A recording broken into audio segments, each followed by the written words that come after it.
مووی داسې شروع کیږي چې مونږ ته یو ښځه خاوند ښکاري، دواړه په خپل موټر کې چرته روان وي. په لاړه کې یو پټرول پمپ ته ودرېږي چې موټر ته فیول واچوي، ځکه مخکې سفر اوبدر هم کیدی شي. خو چې کله فیول واچوي او بیا روان شي نو یو بل موټر د دوی تعقیب شروع کوي. داسې ښکاري لکه څوک چې دوی پسې جاسوسي کوي. لږ مخکې سړي ته دا خبره معلومه شي چې یو موټر پسې شاته پیچه کوي. ناڅاپه هغه موټر تیز راشي او ورټیک وکړي او د دوی مخ ته راشي. نو د کپل موټر د سړک نه کته راکوز شي، د دوی د موټر سخت اکسیډنټ وشي. موټر له سړک نه واوړي او الټه شي، دواړه ډېر سخت زخمی شي. هماغه بل سړی د خپل موټر راکوز شي او د موټر نه ښځه په زور د ځان سره دوزي. هغه یو یخ وړې ځای ته بوزي چرته چې غورونه وي او د غورونو په منځ کې یو وړوکی کیبن وي. هلته یې وتړي او ډېر سخت ټورچر ورکوي او آخر کې قتل کړي. په بل سین کې مو د هغې سړی مخ وینو او هغه د هغې ښځې غوښه خوري. یعنی دا سړی عام انسان نه وي بلکې کینیبل وي، د انسانانو غوښه خوري. او خاص خبره پکې دا ده چې صرف د ښځو غوښه خوري. بیا مو ته د هغې نورمل ژوند ښیي. هغه د پیشې نه یو ټیلر وي او د عامو خلکو په شان ژوند کوي، خو چې د خوراک خبره شي نو وحشي شي او خلک وړکو کوي. د ښځې غوښه ټوټې ټوټې کړي، په ریفریجریټر کې یې ذخیره کړي او د نورو کینیبلز په شان یې کچا نه خوري بلکې پخوي، مسالې پې لګوي او ښه یې تیاروي. د دې سړي نوم کارلس دی. یوه ورځ باران شروع شي نو هغه د خپلې کور دروازه بندوي، خو هماغه وخت یوه نوې جیني هلته راشي چې دلته اوسېدلو ته راغلی وي. کارلس د هغې سامان راواخلي او مدد یې وکړي، ځکه چې هغه جیني بره فلور ته شفټ کېده. د کارلس هغه ډېره خوښه شي، خو مونږ ته لا نه ده معلومه چې ولې یې خوښه ده. کیدی شي هغه دا سوچ کوي چې وروسته به یې وجني او غوښه به یې وخوري. ورځې تیریږي او کارلس هره ورځ پټه پټه هغې ته ګوري.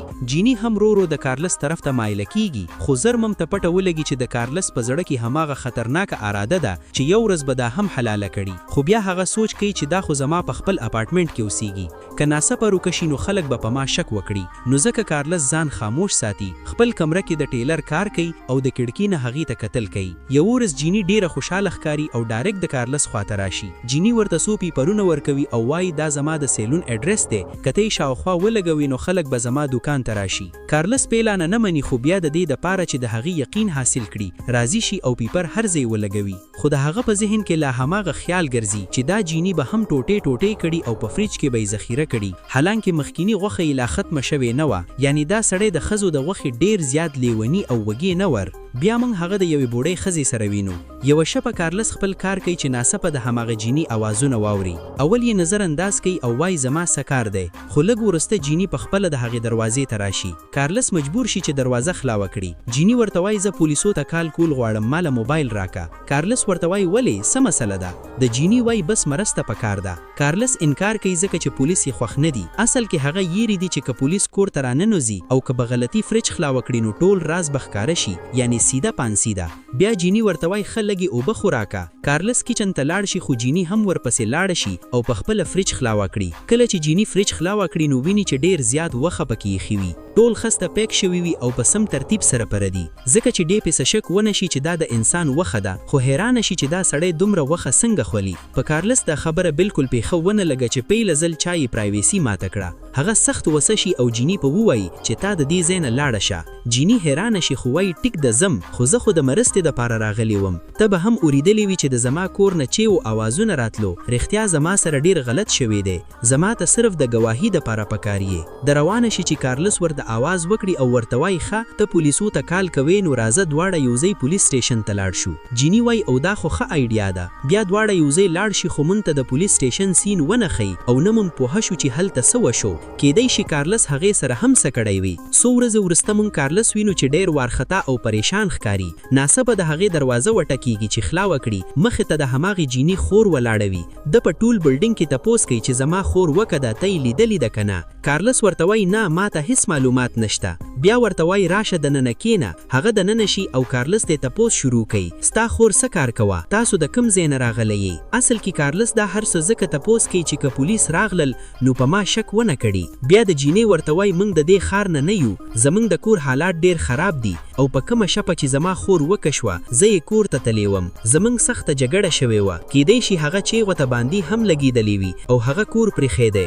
دلته موږ په پته ولګي چې د دې شپې چیغو هم د دې دواړو خویرو د جګړې وی. بیا چې د روانه شي کارلس ورته آواز وکړي او ورته وایي ښه زه د وکه زما یو ملګری د پولیسو کې دی، زه ترې مدد غواړم. او هلته د هغې مخې ته یو فیک کال وکړي او داسې ډرامه کړي لکه رښتیا چې په پولیسو سره خبرې کوي. کارلس داسې ډرامه کوي لکه د خپل پولیس افسر ملګری سره خبرې کوي او وایي یوه جیني کډنیپ یا میسینګ شوې ده، مهرباني وکړئ پیدا یې کړئ.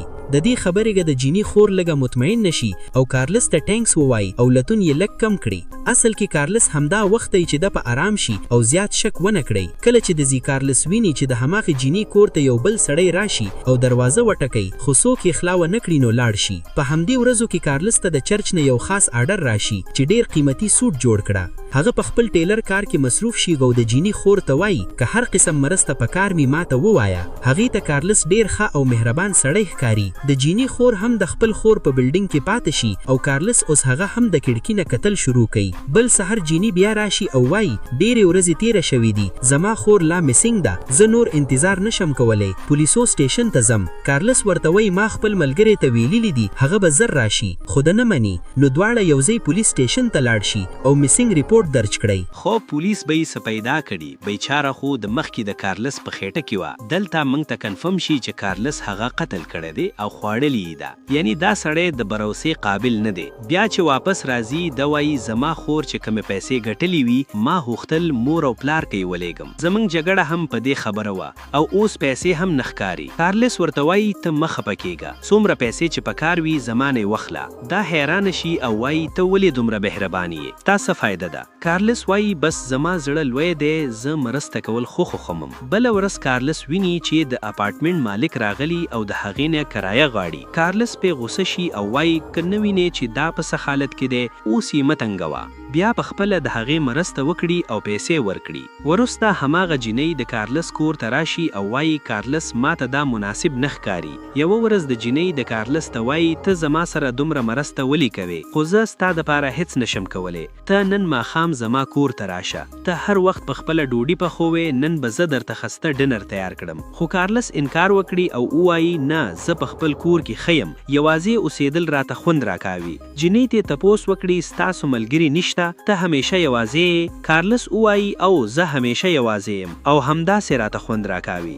جینۍ ووایي ما مه شرمنده کو، ته مې ډیره مرسته کړې ده. خله یو کار وکړه، زما سیلون دی، زه ښه مساج کوم، راشه زه به درله مساج وکړم. کارلس هلته لاړ شي خو لږ وخت وروسته واپس راشي ځکه چې لوږه ورته لګېدلې وي. په فریج کې چې کوم غوښه ښه وه هغه هم ختمېدو ته نږدې وه. نو کارلس د مخکې نه په بلې جینۍ نظر ساتلی و. ښځه هر وخت د خپل خاوند سره وه خو یوه ورځ دواړه ساحل ته لاړ شي او موټر یې خواته تیر کړی وي. کارلس پټ پټه ورپسې لاړ شي، د هغوی موټر ته کیني او ریورس یې کړي. خاوند یې شک شي چې څوک موټر پټاوي او د موټر مخې ته راشي، خو همدا یې لویه غلطي وه. کارلس هم دا غوښتل کارلس ډایرکټ په دې موټر ورباندې وخیجوي او همدلته یې مړ کي. کله چې د هغه ښځه دا ویني په چړا شي، کارلس د هغې طرف ته ورنږدې شي خو د جینۍ دومره یېرېدلې وي چې اوبو ته دننه ننوځي او بهر نه راځي. کارلس ورپسې اوبو ته نه ځي او هماغه شان هغه جینۍ په اوبو کې ډوبه شي او مړه شي. کارلس ډیر غوسه راشي،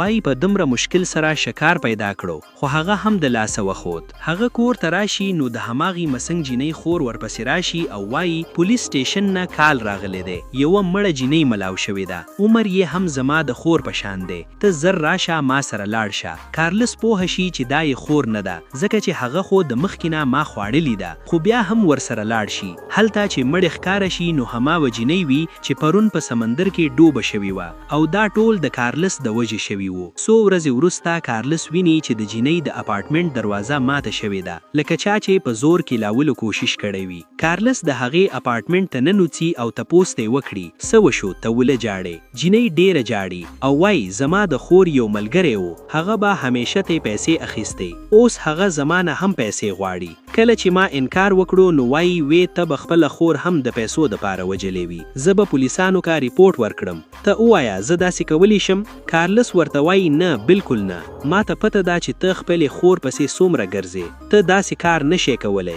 ښه ده ته یو کار وکړه، زما اپارټمنټ ته راشه، ته ستړی یې لږ آرام وکړه. د دې وروسته کارلس د هغې ډیر خیال ساتل شروع کړي. یوه ورځ ورته ووایي په وارو ښکلو غرو کې زما یو کیبن دی، ځای ډیر ښکلی دی، راځه تا چکر ته بوزم. دواړه هلته لاړ شي ټول ورځ ګرځي خوند اخلي خو چې شبه شي او کیبن ته راشي کارلس د هغې شربت کې څه شی ملاو کړي او بېهوش کړي هغه نږدې وي چې ټوټې ټوټې یې کړي خو لاس یې ودرېږي نشي وجلي سهار شي جینۍ نه پوهږي چې څنګه بېهوشه شوی وم د کارلس نه تپوس وکړي کارلس دلته هر څه رښتیا ورته ووایي ځکه اوس په هغه کې بدلون راغلی وي نور نه غواړي چې څوک مړ کړي هغه اقرار کړي ستا خور ما وجلي ده زه کینیبل یم یعنی یو آدمخور چې انسانان غوښه خوري ما کنټرول نشو کولی ما یې غوښه خوړلې ده او تا مې هم هلته همدې د پاره راوستلی و خو نه پوهږم څه شول زه تا نشم وجلی ته مې خوښه شوې یې تا زه بدل کړم جینۍ غبراوټ شي او وایي دا دروغ دي نه ته مزاق کوې کارلس ووایي نه زه رښتیا وایم